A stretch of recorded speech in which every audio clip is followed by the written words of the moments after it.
Welcome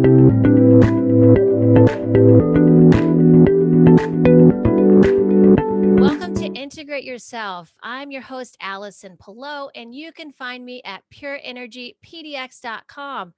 Today, I am here with an incredible guest. I'm so excited today. Dr. Mary Helen Hensley is here today, and she's an author of many books, but she's an author of one of the books that I have of her, Understanding is the New Healing. And I've been reading this book and just been blown away by the stories that she shared in the book, as well as her personal experiences in the metaphysical. It's just incredible. A little bit about Dr. Mary. Before we get started, she's a metaphysical healer. And I just remembered I got to put on my glasses here because I'm getting to that point. Let's see. Okay. She is a metaphysical healer, a chiropractor, an international inspirational speaker.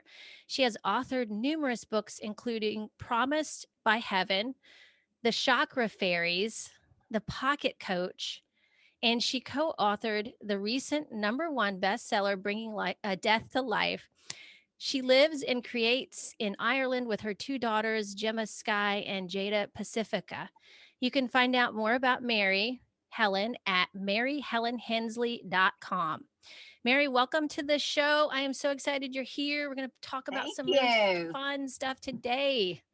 Yes, absolutely. Thanks for having me. Yeah, I'll share with everybody that I found you on what is it, Tinfoil Hat podcast, Sam Tripoli's podcast.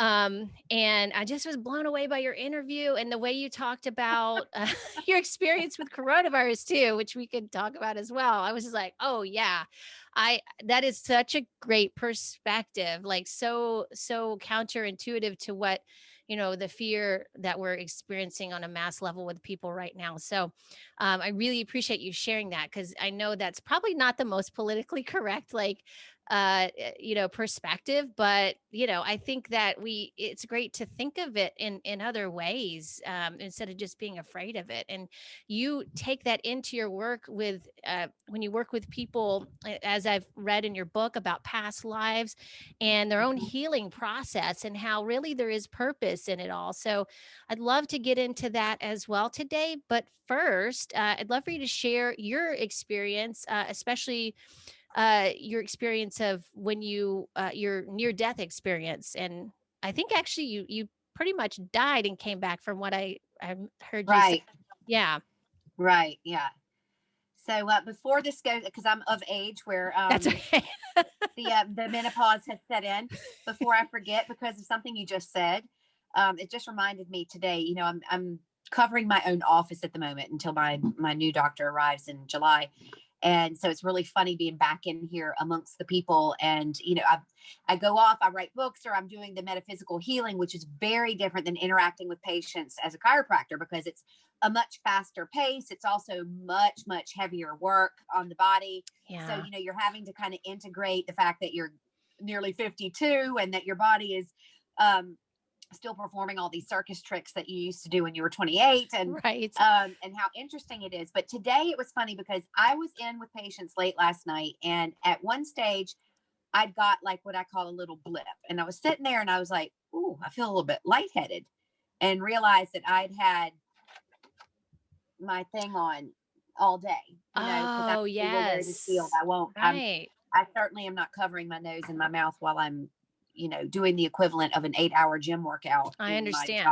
Yeah. And so I had a little bit of a wobble, and I knew that it was easy to see that my blood oxygen level had dropped temporarily. Right. And so today I was like, I'm going to give myself a little break off that. And, you do in this kind of a setting, it's really interesting. So it was so funny watching people when I would just, hey, everybody, and I'm walking in and out and blah, blah, blah. And, everybody's kind of coming in and they're looking around, and there's a sign clearly posted in my office that we respect everybody. There's no discrimination in here. You choose to wear a mask, I'm going to still let you come in anyway. Right. And if you choose not to, that's okay too. And so that's been clearly posted from day one of this thing. And it was very interesting watching. I had just decided today I'm not doing that because I need to just be able to breathe freely. And especially after having a little wobble last night. and people are like kind of creeping in, and they're like looking. And so one lady, you could just tell it was just killing her, you know. She was Yeah. like, why aren't you wearing a mask? And I was like, oh, because this is my office and it's private property. And I wasn't feeling so hot last night. What do you mean we weren't feeling so hot? As in, Right.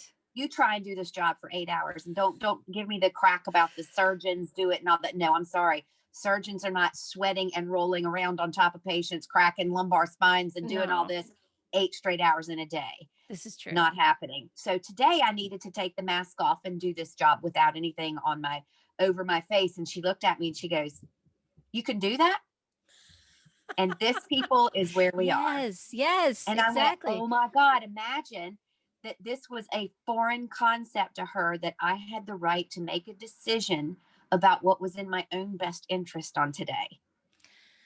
Yes, that is And I just incredible. needed to get that off of my hairy chest in order to move on. So there you go. I Yes, needed thank to you say for that. sharing that. People, don't forget, you Yeah. are still in charge of your own bodies and what works for you. And if you want to wear a mask, and that's cool, and I have no issue with that whatsoever. Right. But if you're not feeling well, and I don't mean COVID unwell, I'm talking about if it's not okay with you in that moment, don't be afraid to Yeah. express that. Do you know? Yes, I And do. Yeah. if somebody is that brazen that they're going to step out of their way to ask you when it's none of their business, answer them honestly. Just go, you know what? I'm not okay with it today. Yeah. Yesterday I was, and I might be tomorrow, but today I need a little break. You want Yeah.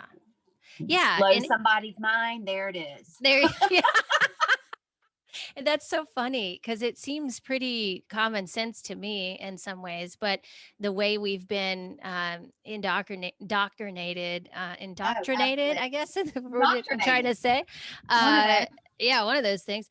Um, it's just that people are, I guess, our blinders are on as to what is possible and what, Well, we've I think given it all, ourselves I was permission to sitting here do. looking for, did I have a spare mask? Because this was just so funny, because this lady had this, when she said that, I'll simulate it with this cloth, and she's like, Uh-huh. but you can't walk around without the mask on. I don't understand. This is very upsetting for me, and I don't feel safe. And I'm like, Yeah, you're like, wait a minute, hold on. really? Yeah. And we have to laugh at this too. I love that, it's like I feel like people take this so seriously.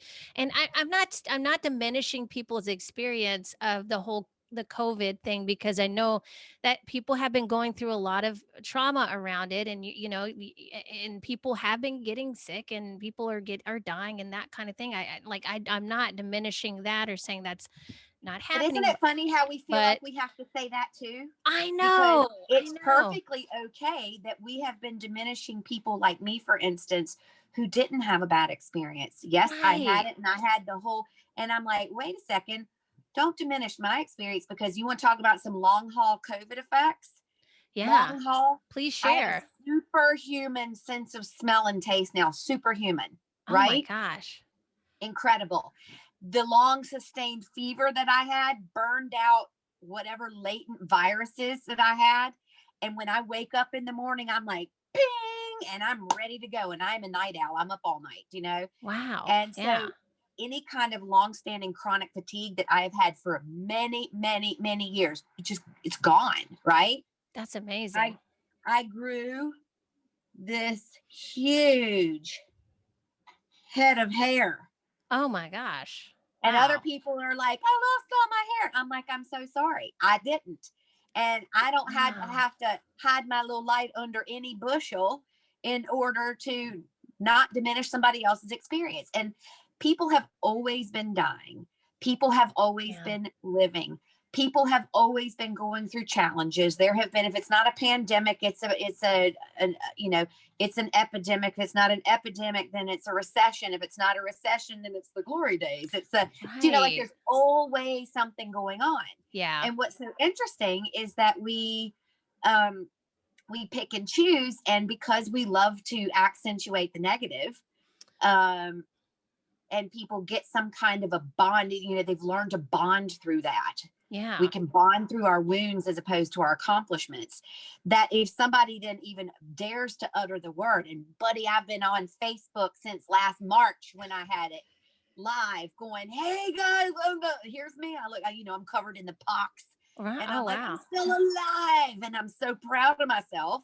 And it was Yeah. like, that wasn't okay because somebody else didn't do that. But that's like, but nobody has a problem when I write in a book about the fact that, oh, here's how I healed myself of cancer. You know, I did this for 2.5 weeks and used this particular tea and I use this particular frequency. And they're like, yeah, rock on. This is amazing. And I'm going, You're why like, is why it is the okay for me to disconnect? be, why is it Yeah. okay for me to be so proud of myself for healing cancer, but it's not okay for me to be proud of myself for kicking COVID's butt, you know, That is and an coming out with a interesting really good question. attitude. Yeah, I agree. Yeah. That is really wild. And there has been some kind of weird thing that has happened like that, Mary, during this time, as I've noticed, like you're saying, like it's okay to say that about, you know, something that happened in the past, or you've you know, gotten over cancer and that kind of, you kick cancer's ass or whatever you want to say. But yeah, for whatever reason, people are extra sensitive about the COVID thing. And my guess would be it's very political, it's been politicized, and this could be a big part of it. Well, thanks. But this is the first time that I have ever witnessed health politicized. Like, I've always been in a natural health, you know, since I've been doing what I've Right. been doing, and I've never seen anything like this in my life. Like, it's almost like I feel like I'm gonna get yelled at for talking about natural health remedies and how, you know, and to me, it,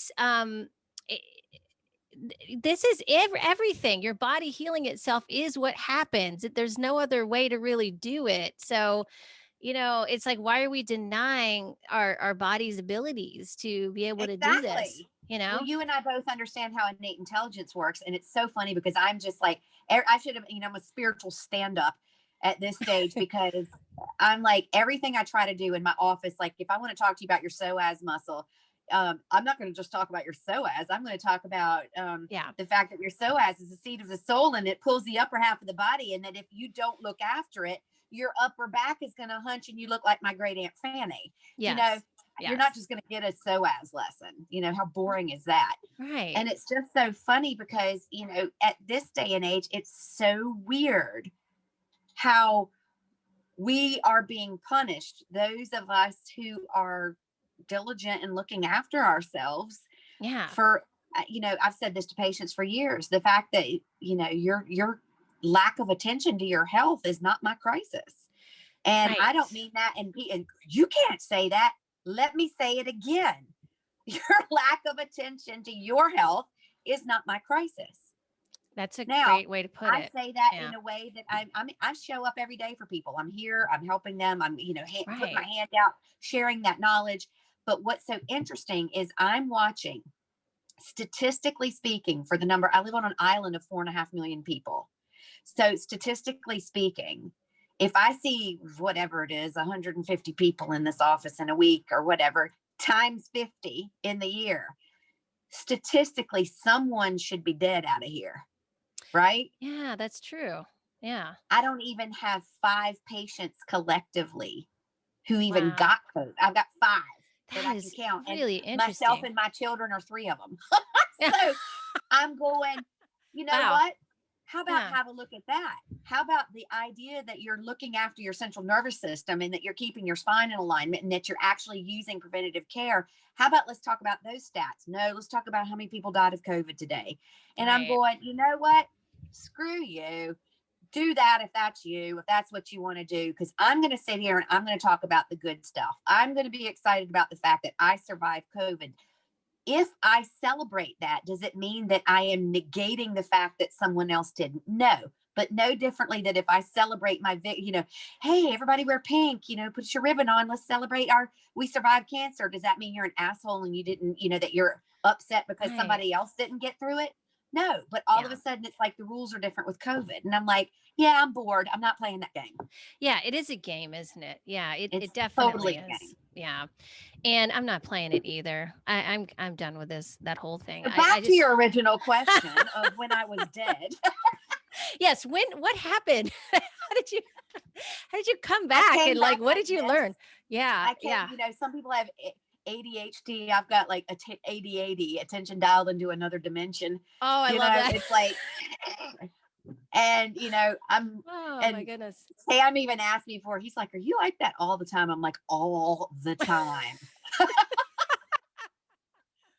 And it's like, how do you Ah, describe it? It's like I'm in some kind of,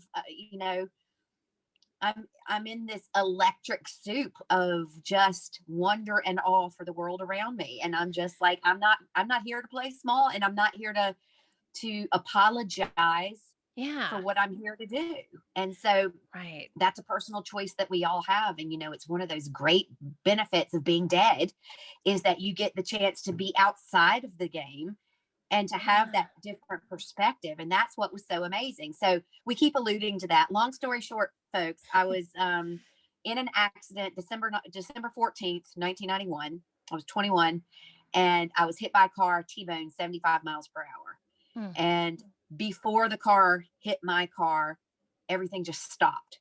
And I got the opportunity to decide not whether I was going to live or die, because I knew I was dying. But I got the chance to decide, was I going to stay in the body and experience the impact and then die? Or was I going to go out of the body and watch the impact as a dead person? And so I took, option B, and surrounded by frequency, who I really am, lifted out of the body, and I got to witness my own death. It was incredible. Oh my And so goodness. it's right here at this moment. You're from the South. I'm from the South. I'm a Southern Baptist minister's daughter. All from the dot, from the first second that I realize I'm getting ready to die, everything I've been taught in Sunday school is not happening. Right. Right. So I'm Oh going, wow. wait a second, I have a decision to make here. I'm in what? I'm in control of how I'm dying here. Well, that's not what they told me at church. Like, hang on a second. I'm Right. like, I'm suddenly recognizing that I'm this incredible, eternal, divine, omnipotent, wonderful spiritual being who chose to come in and have this physical experience. Oh my God, that body's been working for me all along. What? You know? Yeah. And so I'm hovering above, and now whoosh, everything speeds up. I watch this car hit me. I watch my own neck break, and I'm like, Oh eating my my goodness. popcorn, and I'm going, wow, this is so cool. Right. Yeah. Holy And moly. in that space, I am completely aware again that I had chosen to go in there. And this is where people are like, no, no, no, no, no. My life is so hard. It's all shit. It's so difficult. I struggle for money every week. I've got this disease. I've got this emotional problem. I've got this. I would have never, ever chosen this. Well, spoiler alert. Yes, you did. Yeah. Okay. And the reason you did is because you came from perfection. You didn't come here seeking Oh, perfection. You right. came from perfection to experience this. And this is like, I love this example. If you and I sat down over a friendly game of Monopoly, and you're the shoe and I'm the dog, you and I both know that you're not a shoe and I'm not a dog. And Right. you know that I can't buy Park Place with a pink $500 bill. It's just the easiest way to show this. But Yeah. we temporarily suspend reality and we immerse ourselves in that game. And that's very Yes. much like what the human experience is like. And Wow. when leaving the body, the example that I always use with people is, if you've been out, let's say you've been at the gym and you're nasty and sweaty, or you've been out in the garden and you're, you know, sweaty all day and or mowing the lawn or whatever, and you come in and you peel off the clothes, throw them by the washing machine, and you get in that shower. Oh, it's fabulous. The last thing you're Ah. thinking about is the dirty clothes next to the washing machine, because they're just clothes. Oh, And when wow. you come out of the body and you're looking down, you're like, rock on, that was awesome. You're thinking about your body like you think about a car. It Yeah. was a vehicle. And that Mm. knowing is instantaneous. Oh my goodness. And that's what's so amazing. And so all of a sudden you're remembering left, right, and center. The veil is lifted. Well, what happened for me is, a lot of people will come back from a near-death experience and they have a feeling. And really, at the end of the day, that's all that matters. They have a feeling of Yeah. love and, oh my God, it's amazing. Well, for whatever reason they deemed necessary, I came back with a lot more than just the feeling. I've got like this blow by blow perfect memory of every single thing that I saw, everything that happened. And I'm like, Wow. You imagine coming back into this world that way. And yet you think I'm happy all the time. Sure. Do you know? Like I got nothing to Yeah. worry about, Right. You know what's do you going to know? happen. You're like, Because I oh, know I it's going to happen. got Yeah. this. Yeah. I got this. Exactly. But I have a Yeah. different respect for things like, when I'm sitting here in my office and I don't complain about having to pay the rent on my office or the electricity bill because I have an office. I've got lights, you know? How Yeah. exciting is that? And so Yeah. when you can That is find that exciting. gratitude, oh my God, I've got to do the laundry. Oh my God, I've got clothes and I'm reaching into a dryer that's already paid for. It's the way you frame everything Yes. up, that Yes. I'm Exactly. choosing everything as I'm going along.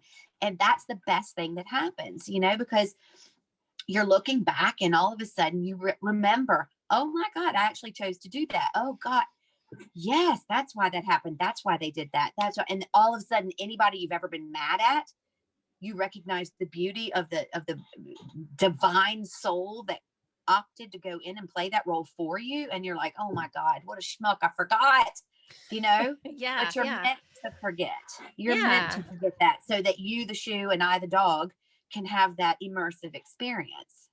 Right. It's like actors. We're all just acting our parts, right? Exactly. Yeah, even the bad guys, they have a part to play as well. Especially the bad guys. Yeah, they're Somebody, triggering you us. think, imagine if it was all good all the time. I Yawn, know. Oh, you I know. know? That's why we watch I mean, that's why we go to haunted houses, watch scary movies, right? Isn't that it's Yeah. kind of the same thing, but we don't realize that what we're in right now isn't as real as we think it is or malleable as we think it is, you know? So, It's totally real, but it's all about how you want to play it. Do you well, know? yeah, in the respect of it being more static, I guess is what I mean by that. Like, Yes, you know yeah. what I mean? Yeah, yeah. And But then again, this is when people inevitably go, "Why would I do this?" yeah. And so my best way of explaining that is, lots of people can connect with the whole lockdown thing where they've been locked in somewhere. They're at home. A lot of people went out and bought big screen TVs and, because we're settling in for a long one here, folks. And, you know, now they can control what's happening on, their lovely big screen TV, and they can wear their jammies and they can stock the fridge and they can do all that stuff. And then let's say the lockdown lifts and a friend calls and invites them to the movie, and they go in and there's the big cinema screen, and boy, you open the door and you get hit with the smell of the buttery popcorn, and just there's sweets, and you're sitting in a tiered stadium and you haven't seen real people in so long. And now all of a sudden you're in the movies and this huge billboard sized screen comes up and I've been dying to see this film. Which experience is Yeah. better? The home with the big screen TV or the movies? Definitely the They're just two movies. different Oh, they're 2 experiences. different experience yeah, it depends on That's where you're it. at with that, right? Some people might like the Totally. home better. Yeah, yeah. Exactly. They're just two different experiences. And so when someone goes, why would I come to Earth? Why would I leave perfection to come here? I'm like, because you can leave perfection to come here. Yeah. How fun is this? Like, I'm going to Yeah, miss right. when I love this character that I'm playing because I'm a weirdo, do you know? And Yeah. I make no bones about it. Like I love being weird. I went to meet Yeah. my daughter's boyfriend for the first time the other day wearing a cat hat and these huge big Norwegian booties, and my snowflake pajama bottoms and a big sweatshirt. And I was like, yes, this will do nicely. Do you know? Yeah. Because everything for me is a fun experience. Yeah. And that's the beauty of the whole gift of death and remembering it. Yeah. Yeah. I it is so interesting and yeah, and so when you're looking at it that way, you are living life to its fullest, doing exactly what you want to be doing. And having fun with it. It sounds like you're having lots of fun. And I Having love a it. ball. What you're yeah. Yeah, and I mean, why not? If you're gonna do this, we might as well, enjoy it and experiment with it and see ourselves differently, and that kind of thing, and understand ourselves better, like how you talk about in your book. And I share that I've talked about this on my podcast before when my dad passed away last year, almost the same time, and I remember feeling like he went into cardiac arrest, and then he had gotten hip replacement surgery, and he had already had a heart condition, and but he decided to do it anyway. And I knew that I was like, this really isn't a good idea. You're 85 years old. But I didn't say that to him because I knew he had already set his mind to it, and that was his destiny, and that's what he wanted. So he wanted to play golf and, get out there and play golf again and stuff, and enjoy his life. And so, he came out of the surgery great, he was fine, but then the day after when he was supposed to be released out of the hospital, he had a heart attack, and so he had a pacemaker, and so the pacemaker got him going again. But, what happened, I stepped into the room, like, I was coming in that morning to come pick him up, and I stepped into the room literally 2 minutes before he went into cardiac arrest, Mhm. and, you know, I mean, I started crying. I was like, "What's going on?" And they had him, in an emergency situation. And so the guy took me upstairs, and I knew it was serious because they don't usually put someone with you to console you when it's not serious. So all of a sudden, I got this like yippee, like this visual. Like I don't really, I get information more like just a feeling, more of a feeling Mhm. kind of information, and psychically, I guess, or however you want to put it. But like I got this like a little bit of visual kind of feeling like a kid, like really excited of my dad. All of a sudden, he was just like super excited. He was just like, it was like he was like yippee. He literally said, I think, yippee, yeah, like this is awesome, or something like that. And I was like, oh, I said, "Are you leaving?" And he said, "Yeah." He's like, I said, "Do you want to go?" He's like, "Yes, I really want to go." And at first I was like, am I making this up? Like, what Mhm. the hell? And so at that moment I knew he was gone. He was like, he's Mhm. out of here. He's like, I don't want to be in this body anymore. And but it dragged out on for 3 days because he was in the ICU and they kept him alive. And there I kept thinking there was a chance he was going to wake up, but he had like full brain damage from it because the Mhm. oxygen, there was a lack of oxygen to the brain for enough time for that to happen. And so eventually after the 3 days we found out. But I did say, I thanked him for being my dad. And then because after we decided to pull the plug, or to pull the respirator out, he was sitting there, and they were like, well, it may take a long time. The palliative care people, was like, it may take an hour, it may take 10 minutes. We don't know. And like, okay, we're expecting to stay there for a while. And we sat there for 15 minutes. And then finally something came to me that said, I just need to tell him thanks for being my dad. You were a great dad. Thank you for being my dad. And I did. And then he went right after that. He was gone. Like he left the body completely because he was kind of, I think he was watching from not in the body, but from another place. And he was just waiting. And so after that, I was like, wow, that was an incredible experience. I can't believe that just happened. And then it got me thinking, well, yeah, there's got to be something else going on here. Like this is I've already been going in that direction anyway, but that was like really affirming, like, wow, Mhm. there's a lot going on here that we don't ever talk about or pretend like we don't know. um, and so, yeah, that just really that got me on this neck. And then I feel like I'm seeing more things now. I'm like seeing a lot more things in dreams. And my dad has come to me many times in dreams from other dimensions where they're like telepathic dimensions and that kind of thing. Mhm. So it's been really interesting. It's Isn't been it really, just? Well, yeah, I have found over, gosh, nearly 30 years of doing this, the people who are afraid of death are not people who've ever been through something that you just described, because you can't go through what you've just described and come out on, just not completely changed. And yeah, so it's so funny, that's because that's my gig and I work with these people so often.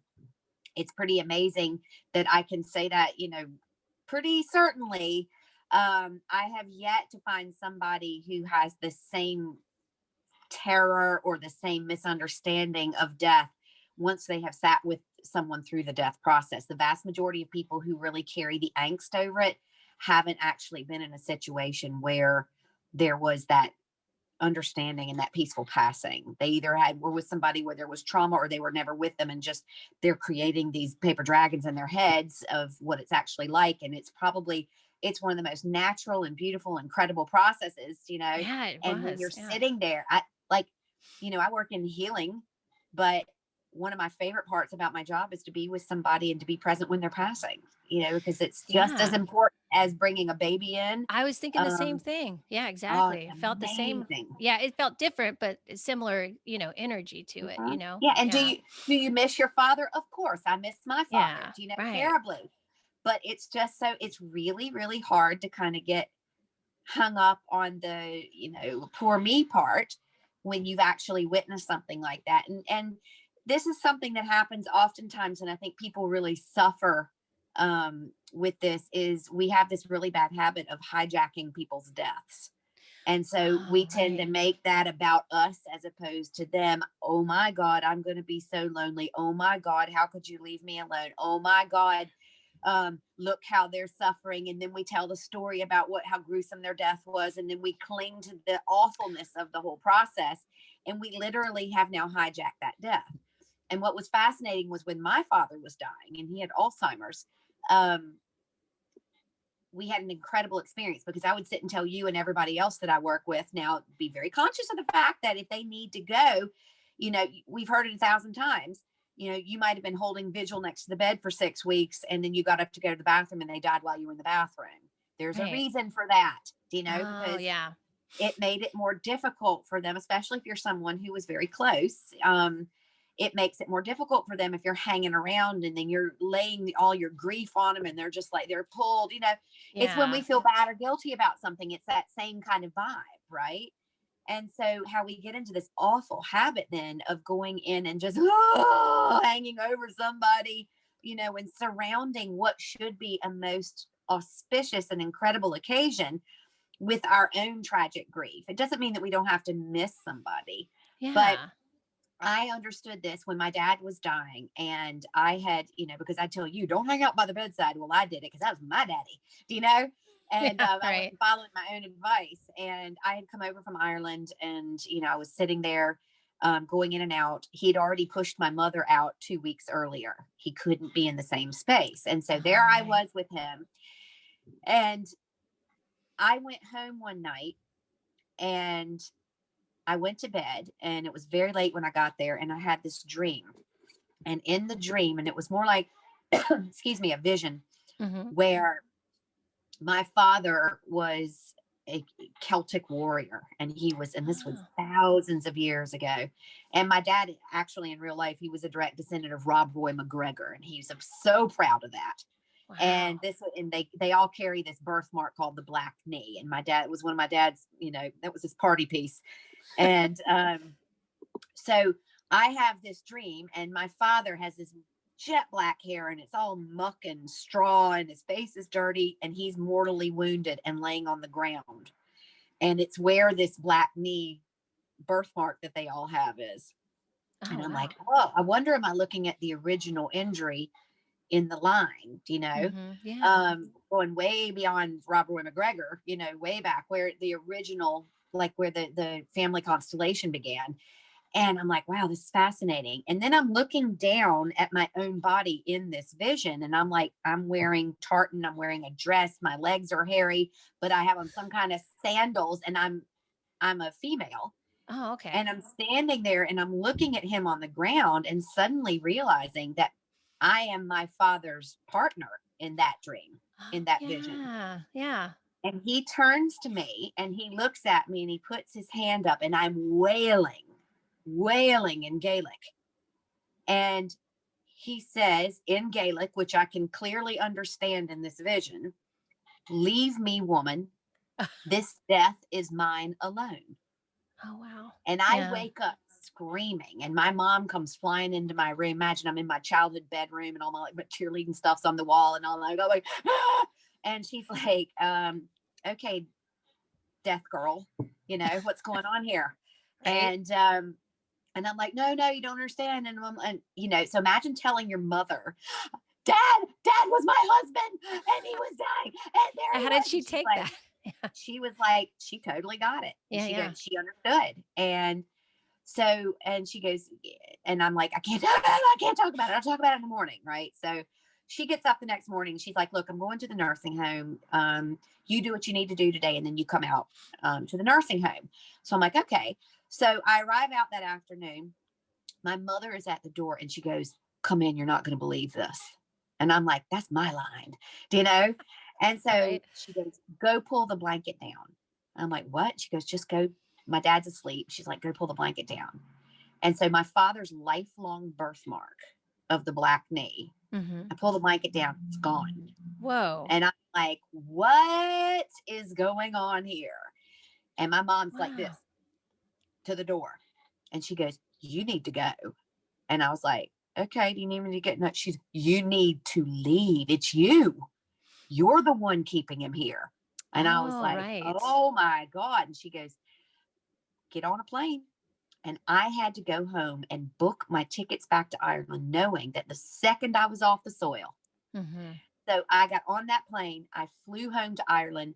I put my clothes in the washing machine, packed my suitcase to return back the following day to America. Oh my goodness. But I had to leave. I couldn't be anywhere close enough that I could have gotten back to him. And so I get on the plane, I leave. And in the wee hours of that morning, the sitter who was in with my father calls my mom and he goes, you're not going to believe what I've just seen. And he said, I just got to see Coach Hensley when he was young. He said, the room filled with light. And all of a sudden, my father lifts out of his body. And this guy is sitting there going, you know, he's speechless. Oh my goodness. And it wasn't, my mother already understands and knows and believes that. I already understand and know and believe that. This guy had never, ever witnessed anything like it, and his life changed forever. So imagine it, at my father's death, it's not the people who were closest to him. It was the person who needed to be there. And so when we try to hijack people's deaths going, but we've got to be there while they're there, surrounded by, it isn't always about that. Yeah, that's people so are working until they take their last breath.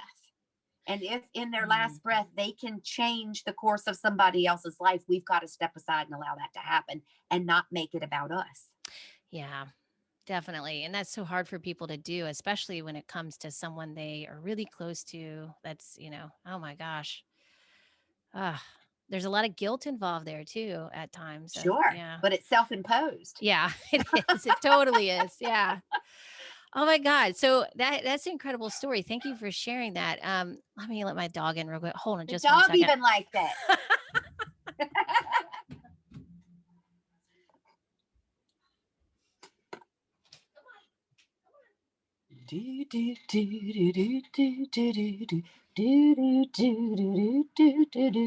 Commercial break. Our hostess is back. My dog is he's got heart disease now, so he's coughing a little bit in the background. Yeah. Okay, so yeah, so if you hear him coughing, that's him. So I know, it's so funny. He's like a little old man.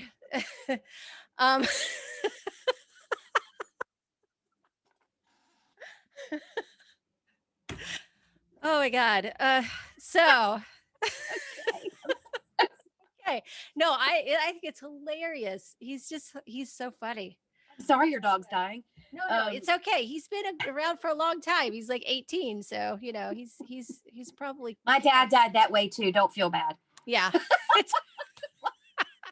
I love that we can laugh about this. Absolutely. Yeah, so I really am also curious, Mary, about learning more about the past life work that you do. You know, I read that book years ago, Many Lives, Many Masters. That was kind of my first introduction to past lives. But the way you describe it is a little bit more purposeful. I feel like in your book, people really heal from learning about these experiences of past lives, as you put it, and what you know. So you're actually helping people heal many dimensions of themselves when they realize certain things. And the way you didn't really what I read also is that you weren't really putting a lot of emphasis on that at first. You were kind of dismissing past life Yep. stuff, and then all of a sudden it just kind of happened into your life. All of a sudden you were seeing it all the time, and so it gave you a different I said perspective in on the what it was book, about. I got served. You got that's right. That's right. Never say never. And I know better. I know better. Yeah, So right. yeah, it's interesting because Brian's work is, there's so many different ways to deal with this. And like Brian's incredible at what he does. But because of the way his profession works, and that he'd be sitting with someone and that he would take them into that regression and they would have the experience and all. What I found was interesting, we all have our own ways. He's gifted at taking someone into that space. The way it happened to me is I see these movies, I Oh can't yeah. unsee them. And so I will be sitting with somebody and I'm in a healing session, whether it's, and I'm sitting in the same room with them or we're across the world, and I'll start seeing a mind movie and I'm like, oh, that's what this is. Okay. And so what I'm able to do is glean and extract information, not what their bank account details are, what color underwear Right. they're wearing, but whatever it is that's necessary to help me in that moment to assist them through what their current challenge is. Oh And so right. the first thing to understand about this and about past lives is, we use it because we use the term past lives because we're lazy, at least me. Um, But it's it's happening all at actually once, right? it's all concurrent. Yeah. Yeah, yeah. And so this is a mind blower. And so you want to take like, what's the really big takeaway from having been dead? Um, other than the food was excellent. No, I'm kidding. No, the really big takeaway from having been dead was the fact that I get into this space where it's time for me to look at my life, Yeah, the right. 21 years that I've just led, and my mind melts on the spot as I'm going, oh my God, I'm 360 watching my 2-year-old self, my 20-year-old self, my 12-year-old self all at the same time. Oh my goodness. And you want to talk about, there it was, mind blown, game changed.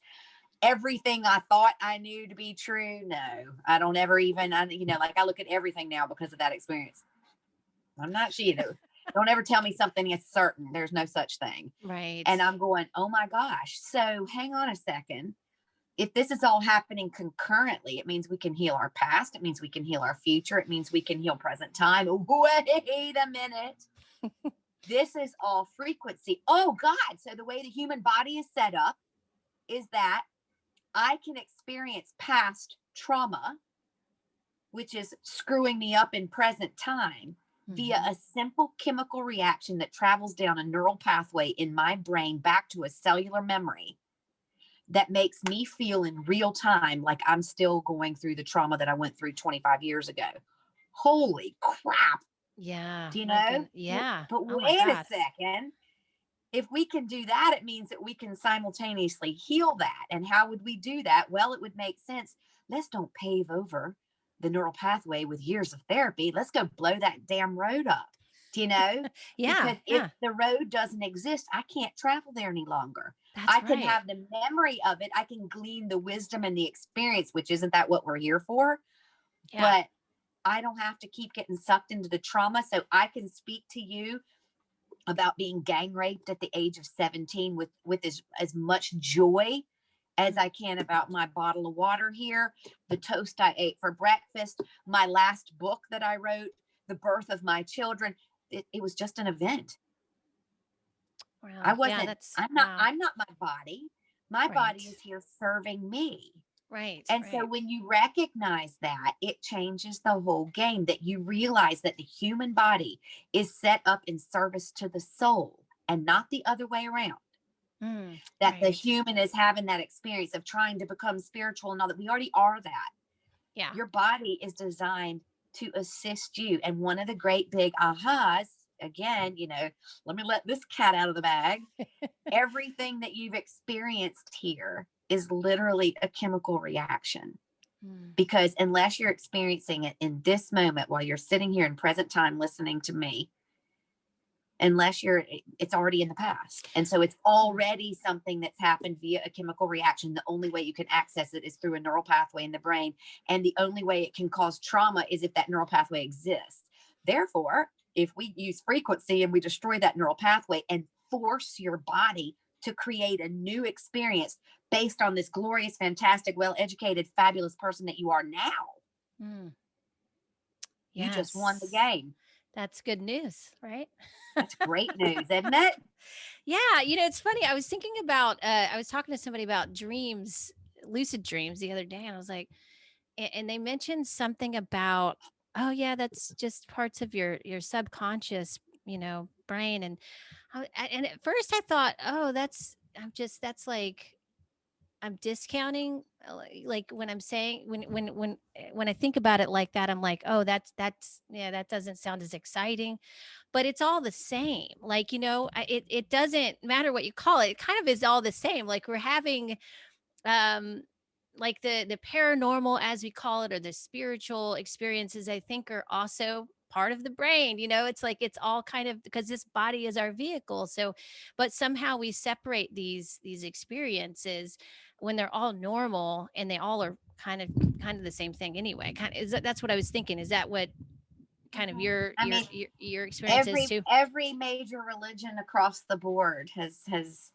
talked about it in different language, and they're all Mm-hmm. saying the exact same thing. What is Right. this? What do we call? You're into the body. What do we call this? The brain. The Are you saying the temple, temples? Yeah.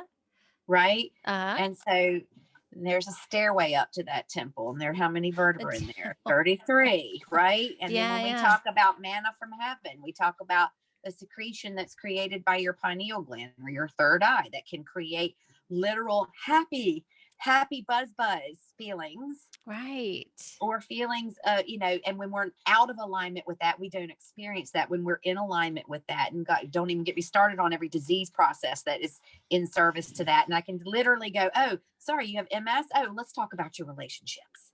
Oh, Yeah, I you've do got know what you cancer. Let's mean. talk Yeah. about your over nurturing. Right. The body is there to highlight and serve. And we've All gotten so right. bad about going, oh my God, if something's out of alignment, or if we're not okay, or if we're not perfectly healthy, then we're being punished. This is a horrible thing. I'm a victim of this. And I'm going, whoa, you literally Mm. set this up for yourself. Can you not Yeah. see the magic here?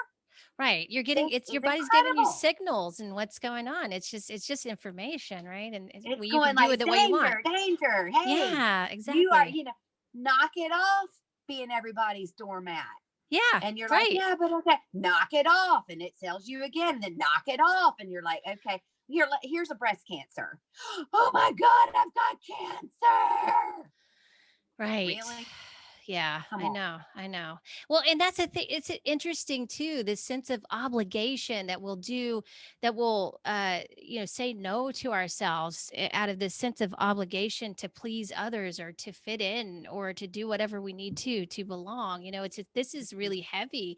It's a big program that has been put into our society. And I think that drives a lot of why people just override their natural abilities, or messages, that or wants or desires, because they feel obligated. I know I went through that.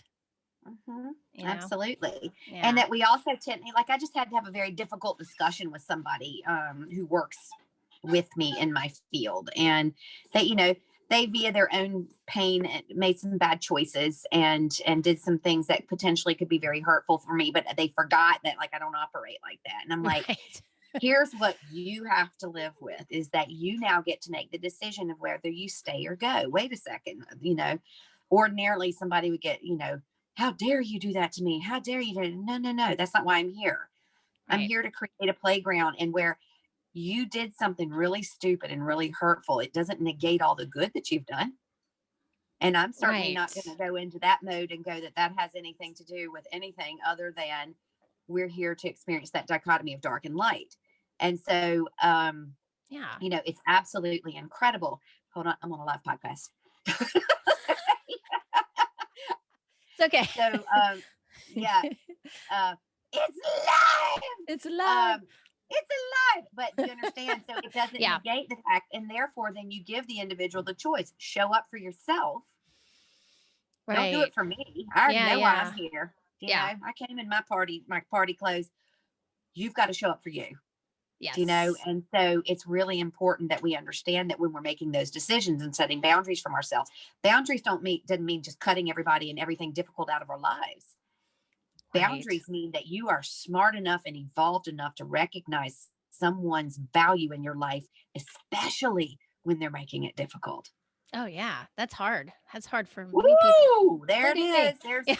There's the nugget, right? That is the nugget. Oh my gosh. Yeah. That's if you can get that, you can probably do anything. You've got it all. Yeah. Exactly. Mhm. Exactly. Wow. Okay, so I have to move on to this next subject here on indigo children. I was so fast. I remember learning about indigo children years ago, and then it kind of the subject dropped off a little bit. And then you mentioned it in your book, and I was like, oh my God, like what can you expand more on that with my audience and tell everybody what indigo children actually are and is it what generation is it, what are they here to? I mean, Indigos I are, don't want to put a lot of pressure on a generation either to save everybody because I but you mean we're can't, all here you doing know, it, right? Yeah, no, yeah. no, indigos aren't, no, indigos are, it was a term that was coined a long time ago, back in late 70s, early 80s, um, for a type of individual who's coming in. Like you would see a lot of kind of your 20s to 30s right now would fall into that category. And they're really interesting because they're highly intuitive. Okay, Um, yeah. they are extraordinarily gifted. The vast majority of them go through the self-harming phase. Let me paint my fingernails black and wear all black clothes and do that whole thing. Oh, They're okay. extraordinarily intelligent. And what they do is, if they're guided this way, these are your game changers. Oh. This is somebody who creates Google or Facebook or Instagram, or like, this is someone who's able to take all of that and create something that changes the face of the way that the world interacts with each other. Wow, yeah. And then you have the ones who don't get down that path and they end up self-harming, oftentimes attempting suicide multiple times. Mm. They'll struggle with weight, they'll struggle with emotions, that they'll do that whole roller coaster. And Mhm. and so why they're called indigo is because when you're looking at the auric field, there is a heavy footprint of indigo blue in it. Now, nobody's field is the same Oh. color all the time. It's always oscillating and always changing. Mhm. But for someone who is a classic indigo, for someone like me who sees the light around somebody, you'll see a more prominent indigo blue color. That's where it got its name. But, Okay. it's Yeah. just another label. Yeah. It's another label for, trying to box somebody in. Me, I'm a fan of the boxes because boxes are why we come here. Yeah. We're jumping in and out of the box. And, we're such box snobs that we're like, um, I'm out of the box. Oh, good for you. Isn't that great that you're out of the box? Like, what does that even mean? Do you know? Yeah, I don't know In the either. box, out of the Yeah. box. In the box means that you're subscribing to a social service. All of us are here, we're functioning at a time in human history where we're operating within governments. We might not like what they're doing, but we're living in countries that where we're in that box. And then Yeah. try as we like, unless we're on a deserted island outside of Fiji somewhere where we're not complying and we're totally off the grid and we're high and we're doing all this, you're in a box. That's true. And so Yeah. we've got this thing where we're constantly knocking the boxes, and then it's like a hierarchy. Well, I'm out of the box, so I'm more evolved than you are.